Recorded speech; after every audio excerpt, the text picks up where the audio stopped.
Hello and welcome to this Connex tip video. Now we have already built the Connex system into this quadcopter and you can watch along with all of those steps in this video series here. It's the Quad Build Series 4 and we did everything including putting the Connex system in here and configuring the OSD, showing things like the Bluetooth app as well.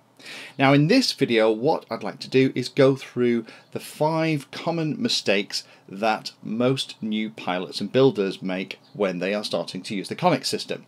So I need to say a very big thank you to the Amimon guys who developed the Connex Prosight system, particularly the support team who've actually shared this list with me. So these are the 5 most common questions that those guys get regarding the system. So what I'd like to do is go through each of those in this video, so hopefully by watching this you can avoid the 5 most common mistakes that cause people to have to ring up for support and a little bit of help. Now in future videos we're going to spend a little bit more time looking at the video mode. We're going to spend a little bit more time looking at how to add things like a HDMI video recorder onto the receiver as well, so I can also show you some HD video that I'm going to try and keep up to date with this Connex system, so as that equipment comes out I can add it onto our setup here and show you the differences. But for now, let's just talk about these 5 most common gotchas that Amimon support get around the Connex Prosight system. First one is making your own antenna setup. Now there is a very specific reason why the antenna is like this on the back of the model. Now as we've already talked about, there's actually 2 elements here. There's one element there, hopefully you can kind of see it as in the reflection, that is vertically mounted, and there's an identical element that's horizontally mounted in this T-shape. Now as you're flying along, you know, some people don't like this because it potentially could get caught up, particularly if you're doing FPV racing and you're running through a lot of gates. This has a great potential to get smacked out of position. Now what some pilots have done is they've taken this flexible mount apart and horizontally and vertically mounted the separate elements somewhere on the model, and that invariably causes problems. There is a very good reason why this antenna is designed so as the craft is flying along that you have one almost vertical and one almost horizontal, well clear of all the rest of the quad itself. And that's because this system uses 5.8 GHz, very similar bands to the kind of stuff that we use for analog FPV. It uses them in a very different way, but the fact that it's 5.8 GHz means that it suffers from the same problem. It cannot get through an awful lot of material. It has very low penetrating power. So if you are trying to get the signal through a very thick piece of carbon fibre, it's not going to work very well at all, and it will affect your range. So that is a problem that's seen quite a lot. So if you're a new pilot and just starting out, use this kind of antenna. The second thing that you need to be careful of with the antennas is you need to make sure that this lead that's coming up, that's for the horizontal element on the video transmitter antenna here, isn't against the vertical one. Apparently if you have them too close together you can kind of get interference and crosstalk between the two, so do make sure, just like this is fine. It's well out of the way of the props, it isn't going to fall in there, but having it slightly further away will give you better performance from that vertical element of the antenna. The other thing you need to be aware of on the antennas to give you the best possible range is when you put your receiver on top of your tripod or whatever it is that you're mounting it on, you want the antennas set up like this, all pointing up straight into the sky.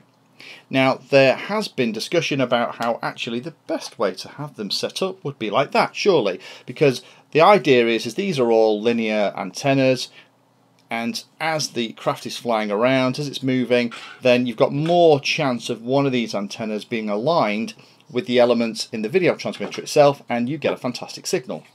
That's actually not how these things work. Speaking to Amimon, they kind of taught me through it, and what you need to do is have them set up like this, because what you have is all the antennas working as an array at one time, so the signal is aggregated across all of them. So you want to make sure that they're all like this, and it will give you the best possible reception. So mount everything vertically like that, make sure that you have the antennas on the transmitter nice and clear, and that the vertical element doesn't have that cable right up against the side, and that will give you the best chance for having a good experience.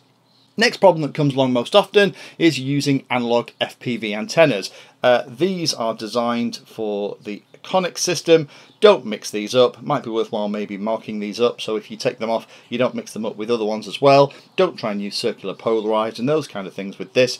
There are starting to be developed for these kind of systems, but unless it's one of those really specific ones, don't even think about it. Don't try and put a circular polarized on here or a little pagoda antenna or something else. It won't work very well at all.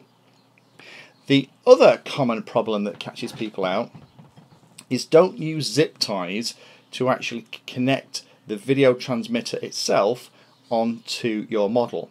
Now, we looked at the video transmitter in the very first pieces, and this frame that we're using here is actually designed specifically so this thing fits in beautifully and everything is out the way. But what a lot of pilots do in models that aren't designed for it is use zip ties to zip tie this onto the chassis. And what's happening is the zip ties are slightly compressing these two cases, which are just shields really, they're not particularly thick, and those two cases are compressing and actually touching components internally and causing all kinds of wacky problems. So if you're going to mount the Connex system on a frame that isn't designed for it, which like I said this one is, this is the VLX 230C, but if you're going to put it on one that isn't designed for it, don't use cable ties. There are 4 holes in the corners that you can use to mount using standard M3 nuts and bolts, or you could use potentially double-sided foam or tape or those kind of things, but use anything apart from cable ties, because cable ties, as soon as they start deforming these two cases, can get you into trouble.